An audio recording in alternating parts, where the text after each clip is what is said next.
This is the B-side, B-side, B-side of marriage. This is the B-side, B-side, B-side of marriage.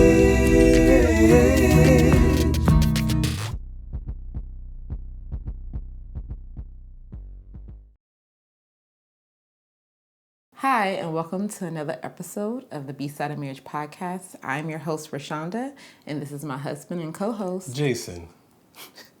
And here at the B-side, we talk about everything related to marriage, the good, the bad, the real, the A, and the B-side.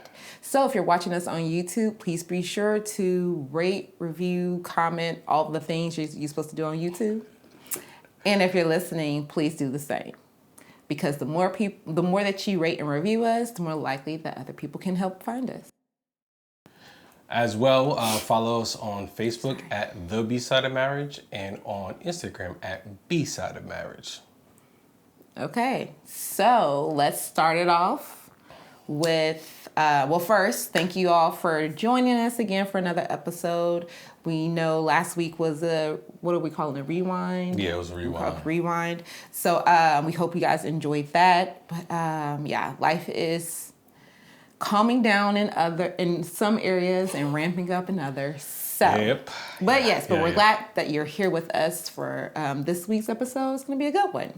So we like to start every episode with our first segment, which we call A or B side, and we just share a positive or not so positive from the week. Okay, so I'm gonna go B-side because we kind of said it last week for the rewind episode. Like, it was tough because it just brought back memories for myself, for my mother, for Shauna's dad. So it just kind of like all that just came flooding back, and even during the week and stuff like that, just helping her mom out, kind of just, it got me, like I said, I used to joke. Triggered. Yeah, I used to joke like I'm Dr. Adams because I was helping my mom out with her, with all this stuff when she was doing her cancer treatments, and then I'm helping out Shauna's mom, so it's like all that's just kind of like triggering back to that. So, but again, it's part of, what we're, I guess, how we always want to do is take care of our parents. Yeah. So it's just, that just comes with the territory, I guess. Yeah. So much has happened just in a week. I can go A, I can go B. I got so much. But we're going to stick with the B theme, B-side theme, because, yes, that was exhausting. Well, it was a blessing to be able to do it, but it was also exhausting. Like, we were blessed to be in a position to be there for her and to help through the process, and even now. But it was exhausting. And but I'm gonna go like B, not at the actual that. It's like the aftermath. Because while I was in that moment, like, I didn't sleep for 2 days, about 2 days. Yes, it was. But I was fine. She was just going. Jay was like, you need to take a nap. And I was like, no, because if I take a nap, then I'm going to go to sleep, blah, blah, blah. So I'm thinking I'm good, right? But then when I actually did get a chance to go to sleep, I realized that as you age, things hit differently. Yeah. So it was like, I literally, when I went to sleep, when I woke up, I felt like I had got hit by a truck. I was like, I'm sore, I'm tense, I'm just like, I had all the aches and pains. And then I'm like, I need to take a nap. So then when I was able to take a nap, like the next day, I like went to sleep. And I don't do that because I used to be the queen of power naps. Mm-hmm. I'm like, give me a good 15, 30 minutes. I'm fine. Mm-hmm. I was like, I slept for 2 hours? I don't know. It was a long time. And then I'm like, I need another 30 minutes. So as I'm aging, I'm realizing, you can't do things like you used to do them anymore. Yep. And then also, too, it was like, that's what I said, so much happened. So it was also, too, like, I thought I did some work in setting healthy boundaries like dealing with family and things and responsibilities, like things that I'm not going to do or not allow to be others to treat me. Yeah. Then it came and I'm like, maybe I still got work to do in those areas. And it just like brought up all this stuff. And I was just like, oh my gosh, I need to get with my therapist because we got to work on this stuff. Like we got to process this stuff. Yeah. And so, so that's why I was like, maybe I should just say all of last week was a B-side. Because also too was finals for school. Yeah, so she's having to deal with that as well as the And finals. I had a professor that was not the best.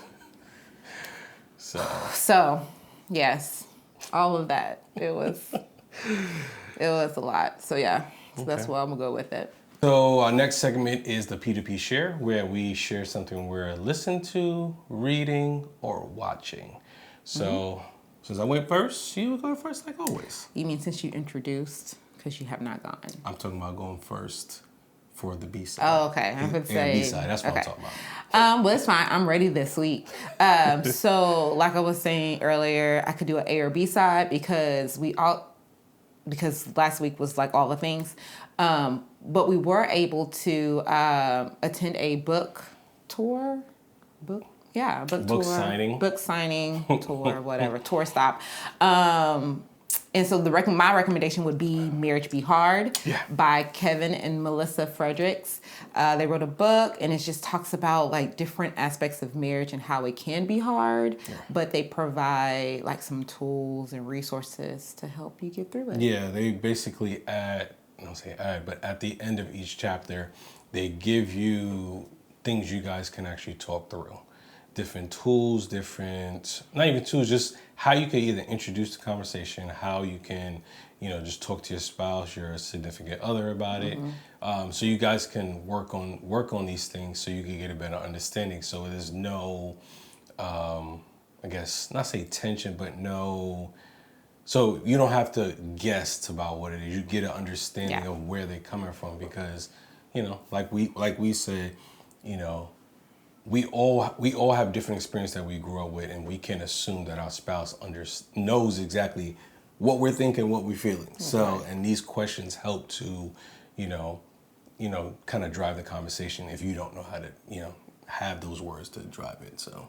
Right. Yeah. The premise of the book is that they wanted to give advice and tools to newlyweds or to couples that they wish they had gotten when they were first married. Correct. And so I was like, that aligns with our mission here at the podcast. Yeah. So it's just, so definitely would recommend that. Yeah, check it out. Because like I said, even if you know Melissa and Kevin Frederick, if you listen to what they say, even if you read the book, it's hilarious because you can literally hear them. Like when you're reading, you can hear that like they're talking, like their mannerisms when they're saying anything. So it's like I said, I like how they wrote the book, coming from both perspectives. Mm-hmm. So check it out. Yeah, Marriage Be Hard.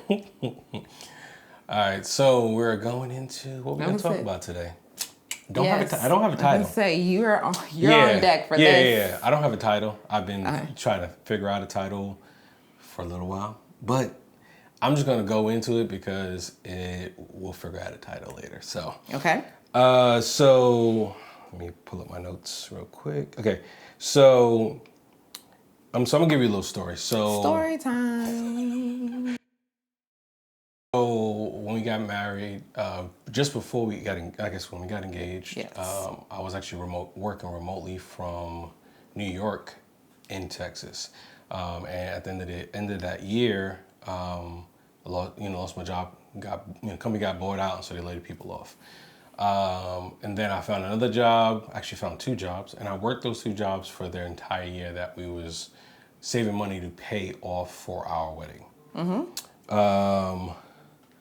And then one of the contract job was over. Yep. And then but we were expecting that. Yeah, we was expecting that. And then 2 weeks before we got married, got laid off by the other company saying, so it's the same thing, I got a severance and everything, but still at that moment I was excited. One, because I knew that we was going to be able to really enjoy our wedding. Yes. Even after, like, And our honeymoon. Yeah, and our honeymoon, be able to just really focus on each other and not having to be concerned about even coming back to work. But then, when the new year came around, got hard, got tough, because, everything went back to, I would say not everything went back to normal. Life went back to normal. My wife had to go back to work. She was a consultant traveling. So I was home pretty much by myself. No job. Not sure what to do. During that 17, 18 months that I was, I did not have a job, I kind of went through a lot of different emotions and a lot of things that I felt during that time. And it was like I was frustrated, confused. I felt I wasn't pulling my weight. There was a lot of pressure, not pressure from Shonda, but more just pressure, I say just from within, because as being a new husband, it's like, okay, I'm not providing, I'm not doing this, I'm not doing that. How can I go spend money when I'm not even working? All those different things, and as well as the insecurity part, more of, I guess, feeling like the knowledge that I have, the skill set that I have is not enough, or either it's not enough or I'm too overqualified for something simple, and I'll say like this, for instance, I love doing things with my hands. I've been able to, do, install car stereos, all that stuff. And I was just trying to pick up something like that. And Best Buy said I was too overqualified to install car stereos. I was like, you're kidding me. So, but, so those are like the different things that I experienced, and I wanted to kind of ask my wife the same thing. So when you lost your job last year, did you experience any of those things, or what things were different, I guess?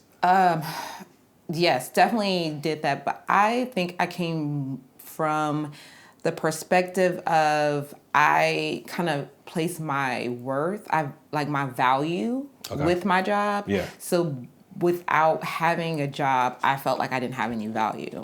Gotcha. Okay. I think right now, what's more applicable in the season that I'm in is that I know that I've been told, I know God has told me to do this. Yeah. And because it is not something that, it's a career shift. And, I don't have a network of, people because, regulatory compliance is completely different than marriage and family therapy, right? Yeah. So, it's just different. And so trying to be patient and still feeling as though I did, it's confusion, because it's confusion of, well, did I hear God correctly? Okay. It's frustration because I don't see things moving like I think they should. Okay, I was like, you need to I think that they should. Yeah. I feel since I'm this far along in my program, I should be these opportunities basically. Yeah. Because every time I tell people that I'm in school to be a marriage and family therapist, they're like, oh, you're needed. There's so much demand and you're just, representation matters. Yeah. But yet, I'm trying to find an internship location and those doors are not opening. Yeah. And then also too is trying to juggle, so it's still trying to make sure that I'm doing what I know God has called me to do, as well as being patient for his timing, as well as, not trying to equate my value with what I'm doing, because that can be demoralizing. Gotcha. Okay. Okay. So I guess what is one thing you that you've learned during this time? You kind of said something just now. What is anything you think of right now that you learned? One thing you learned during that time that you was off? If you don't, I have something that I kind of. Yeah. Well, I have my own notes. So, honestly, it's if this is what I have, then this is what I need in this moment. Okay. And elaborate.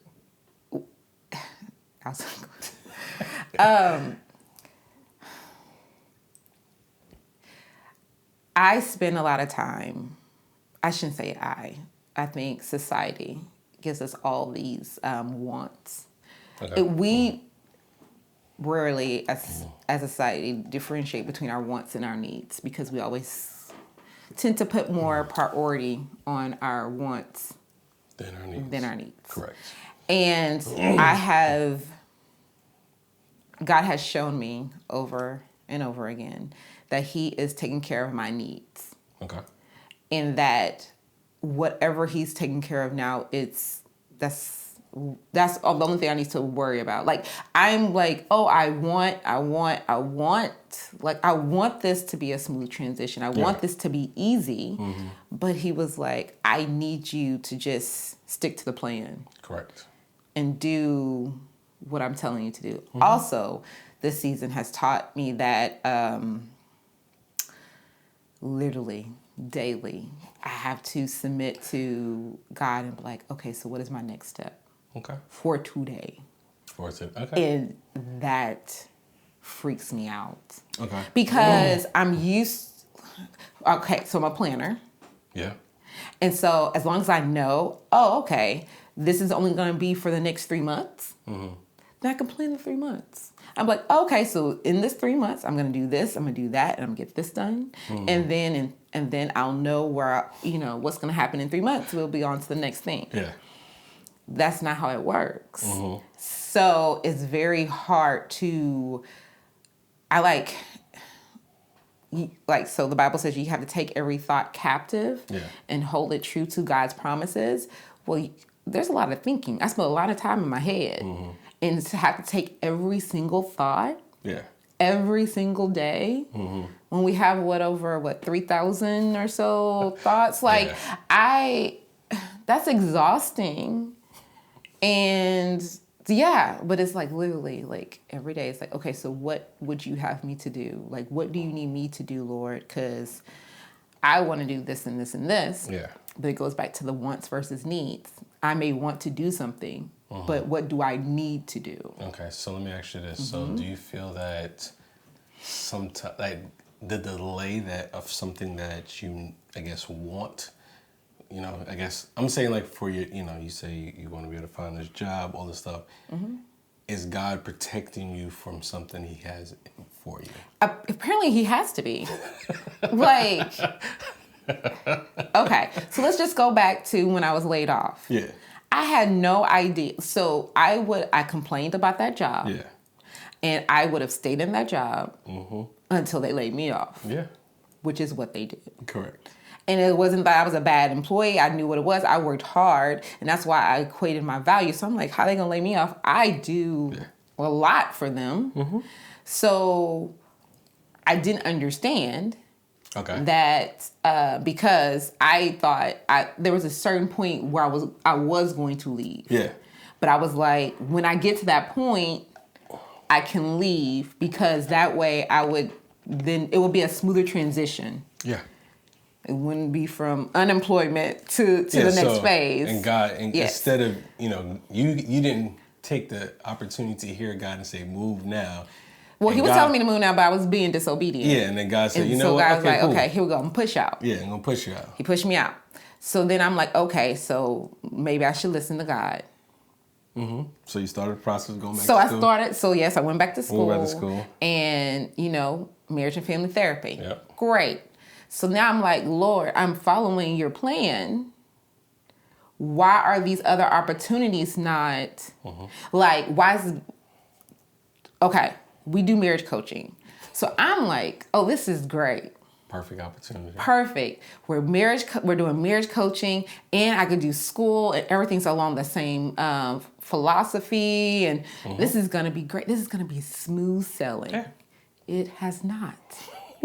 And that's why I'm like, God has to have something big in store, because things that I thought were opportunities have not gone that way. And I'm just like, collaborations haven't been I don't. So that's the only, literally, I know that God will take care of us. Yeah. He's going to provide for our needs, and I have to accept that my wants have to be put on the back burner a little bit. Yeah. And I feel like God is going to provide some of my wants. Yeah. It's just I have to be patient and stay the course to his plan. Gotcha. So, yeah, I mean, I just feel like there is something out there because, like I said, things that I thought were opportunities, those doors have been closed. Correct. Okay. Because, yeah, and I'll go into kind of like, for me, because during that 17, 18 months, that's where, again, like I said, he told me exactly, and maybe I haven't shared this with everybody once before, but I originally went to school to be an athletic trainer and a strength and conditioning coach because I wanted to be able to, one, help people who got hurt, injured, broke a bone, tore a ligament, whatever it may be, get back to 100% so they can go back on the field, the court, whatever it may be, and be able to perform at their max. And it was during that 17, 18 months is when I started my path because God told me that's still something that I want you to do, but I want you to do in the capacity of marriages. I want you to help restore, revive, and even just coach couples, through it. So I started to actually take some Christian counseling classes, things like that. So, it was during that time, like I said, I was struggling, trying to figure out what I wanted to do. And it wasn't until until I was able to sit and listen to God and the God telling me this is what I wanted to do is when, for me, and I'm not gonna say this is for everybody, but for me, that's when stuff started to, not say pick up, and that's where God opened the door for me to get another job. Because I was starting to be obedient to what he told me he had for me and what he wanted to do. I didn't see that because I was clouded with the insecurities, the frustrations, all the things I said earlier. I was clouded by that, and then when I was able to get clear of those clouds and focus on God, that's when, for me, doors started to open up for me. So, no, that's good. I think something that plays against or what clouds are try to overpower. That's what I'm going to say. okay. Something that overpowers the voice of God is comparison. Correct. And because I know this is, I think, one of the many thoughts that I have that I literally have to like take captive is that, girl, you're not a spring chicken. Like you should be you should be at this level making this much money. Correct. Also, too, because that was what I thought I would be. I thought I was going to be in corporate America, a CEO. By now, I should be not a CEO, but definitely in the C-suite. Okay. And then to see friends Doing it. And I'm happy for them, but also then I'm like, but I should be there too. Yeah.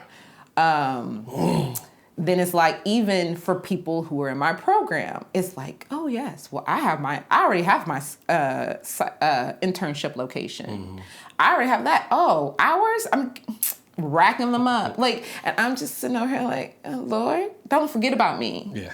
Because but then at the same time, it's like I can't compare to what others have because I don't know what's going on for them to have that. Like, I don't know what they've gone through to get where they are.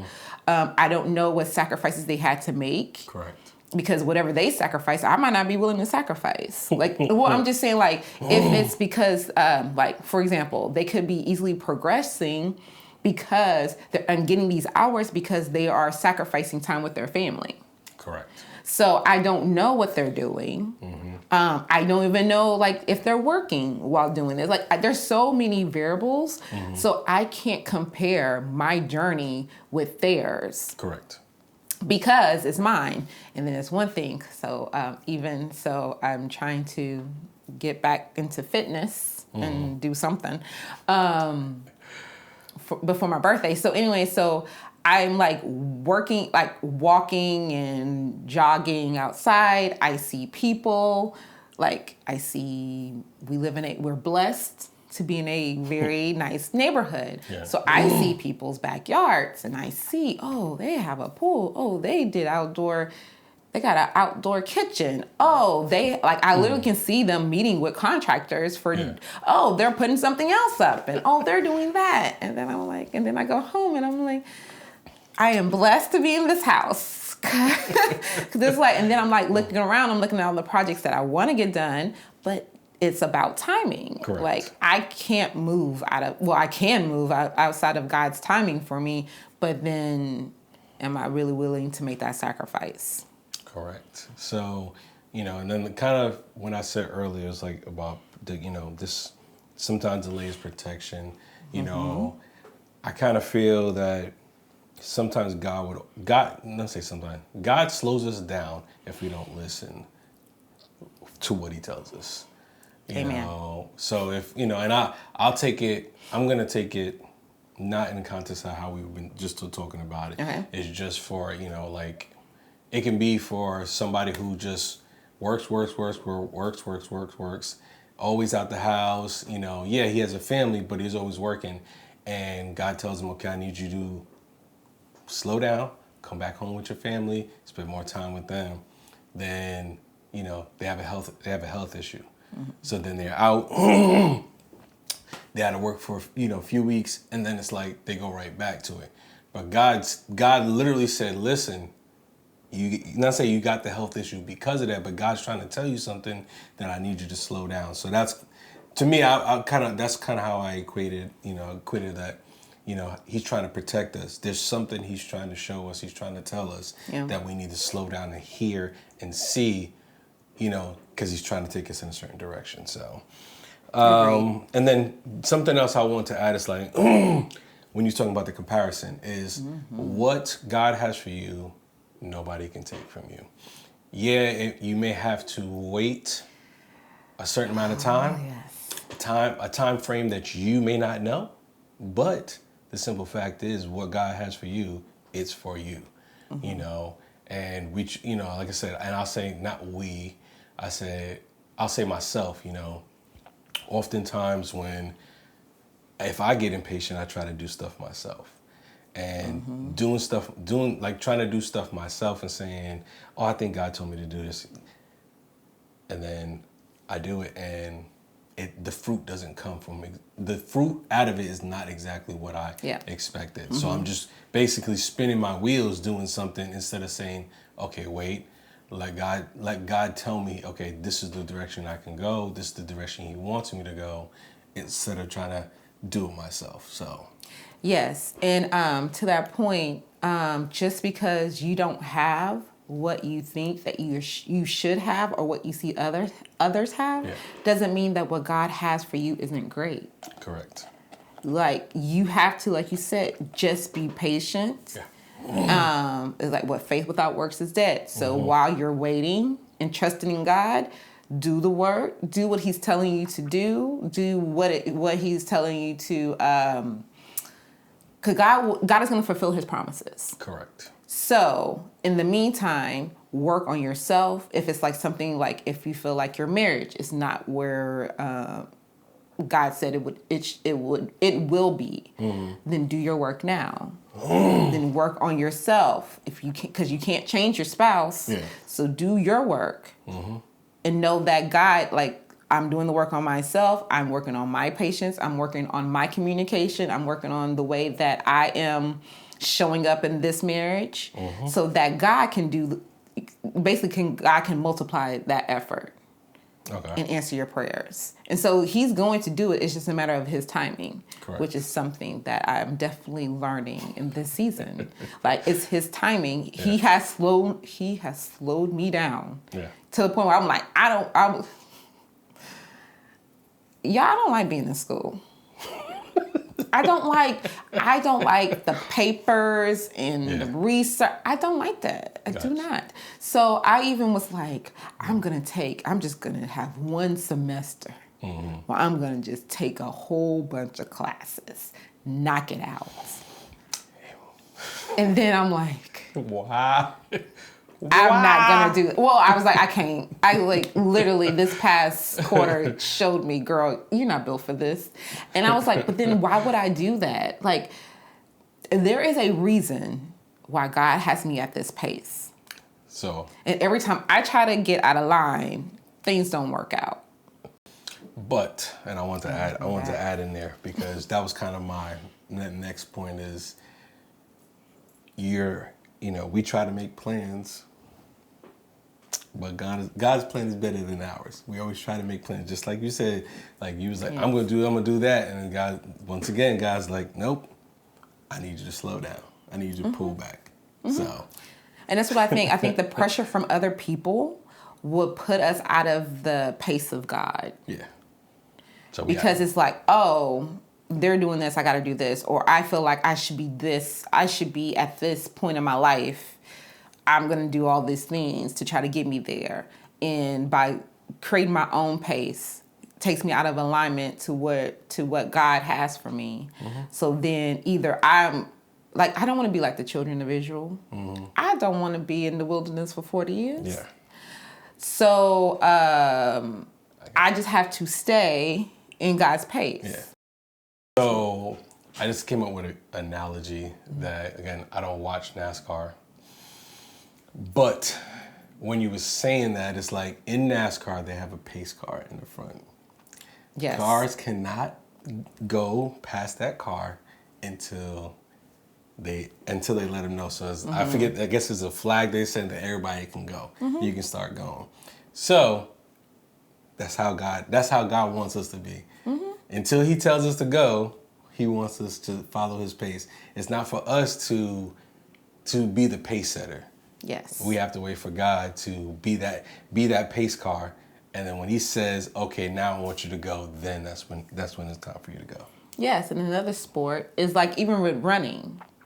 This is what they tell me because I'm not a runner. But, like when there's those long races, there's a person or when you're even training for like a 10K or a half marathon or whatever, they have like as you're training, there is like they ask like, okay, so what's your time? What time do you want to like complete your mile, your race? And then they have someone who helps set the pace so that you're able to finish.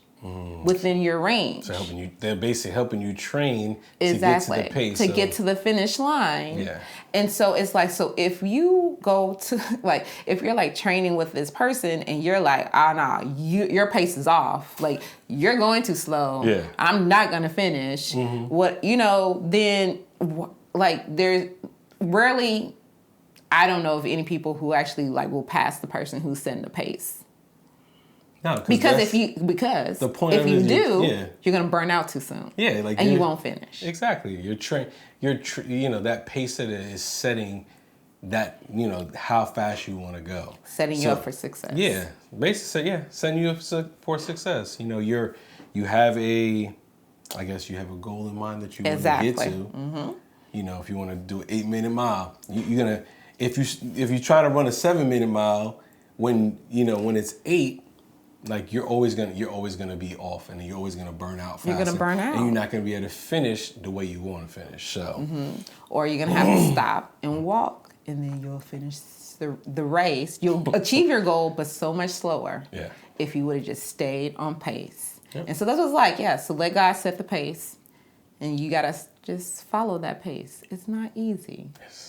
But that's one thing I've been doing is just literally like, okay, so what am I doing while I'm trying to wait? Because it is an effort every day to try to make sure I'm staying on his pace. And then I'm like, so and what I'm doing, is God pleased with what I'm doing, or am I just busying myself? Am I just keeping myself busy, be like, oh, well, God hasn't answered this prayer, or hasn't told me to move, so I'm just going to do this, and I'm going to do that, and and it's just busy work. Yeah. So you need to make sure that what you're doing actually does add value, it does move you toward your goal. The goal that God gave. Yes. Yeah. So it was like, okay, so is God good with what I got going on, or am I just out here? Willy-nilly. Just winging it. Willy-nilly, So do you have anything else that you can think of on this topic that has no name? No, I think we're good. Yeah. Yeah, I mean, honestly, God has told us. So the reason why we really did this episode, because oftentimes in marriages, in life, God is going to tell you to do something, or there's going to be something that you're trying to achieve. You have to be patient and work at the pace of God in order to achieve those things, in order to supply, like in order for all your needs and some of your wants to be supplied. God is not going to forsake you nor leave you. Whatever He's equipped you with, He gave that to you. Yeah. And He will cause your territory to be enlarged according to His will, His purpose. And I know in His timing, and I know it's so easy for us to say, you just have to wait. But what's really hard is when you're married, because you have this other person, like regardless of if you have kids or not, you have this other person who you feel like responsible for, you feel accountable to. And so I know that, because I always know that was one of the things. Like when you had that 17, 18 months, I was supportive, but at times I was frustrated because it appeared like he wasn't really looking for jobs. Yeah. Also, too, that was really a strange time for technology, where jobs change from like, because we're about to date ourselves, but I don't care. When you're in high school, when we were in high school, to get a job, you had to physically go to these places. Yeah. You had to physically fill out applications and give it to like the person who like the managers. Yep. And so it came across like Jay wasn't really looking for jobs because he had to do a lot of online applications. Yeah. And at the time, it wasn't really, it was starting to be a thing. It was starting to be a thing, yeah. And so I was just like, especially when we had our intense moments of fellowship, man, like that was back when I was, playing, my communication skills weren't what they are now. Yeah. And I would hit below the belt. I'm like, listen, you not doing nothing. You sitting on the couch. Yep. And hitting, and it always hit hard too. Right, which is why we say, what's the point of winning a fight if you are hurting your spouse? Hurting your spouse and hurting the integrity of your relationship. Yep. Like, it's not worth it. Like, you can win the fight. Yeah, I probably technically won that fight, but I'm like making him feel bad. Like that, whatever. But like the shirt said, we still together. I mean, we grew. I grew.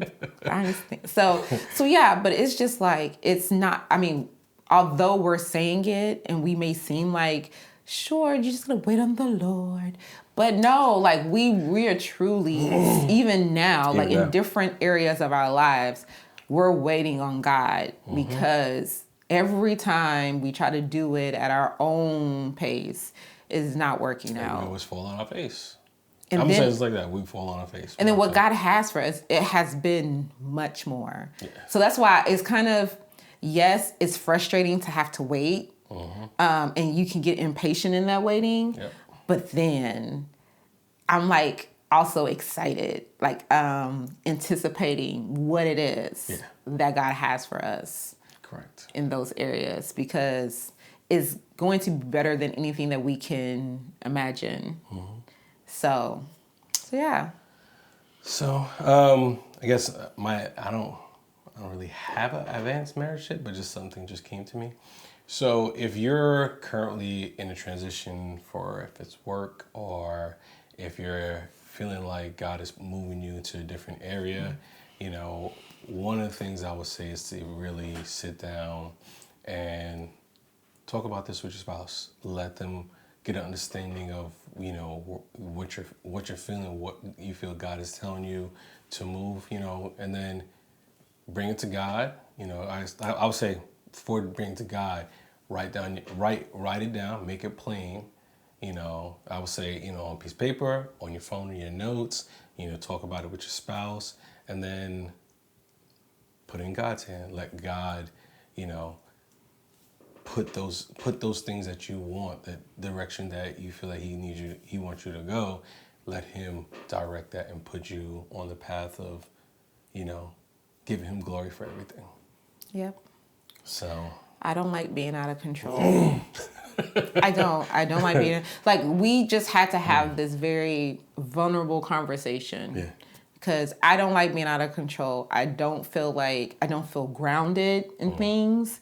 And so literally because of that, like, I have to give everything over to God. So our feet are going to go at the pace of God no matter what, because I don't want to be held accountable for any failures.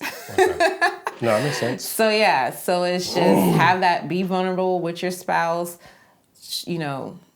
really share your heart, and then go at the pace of God. All right. Well, like, share, follow. Yes. I was trying to think what it was. Like, follow, So share. rusty. It was rusty. But like I said, if you have any topics you want us to discuss, if we experience, we probably have. But if not, we'll, do the research and bring it to you guys as well. Okay. As you can see, so we'll be hopefully soon getting some of these shirts out. Oh yes, yes we will. So be on the lookout. We should. I ain't giving you a date, but No date. so The Lord has not told me what date yet. yeah. So until next week, y'all. All right, peace. Peace.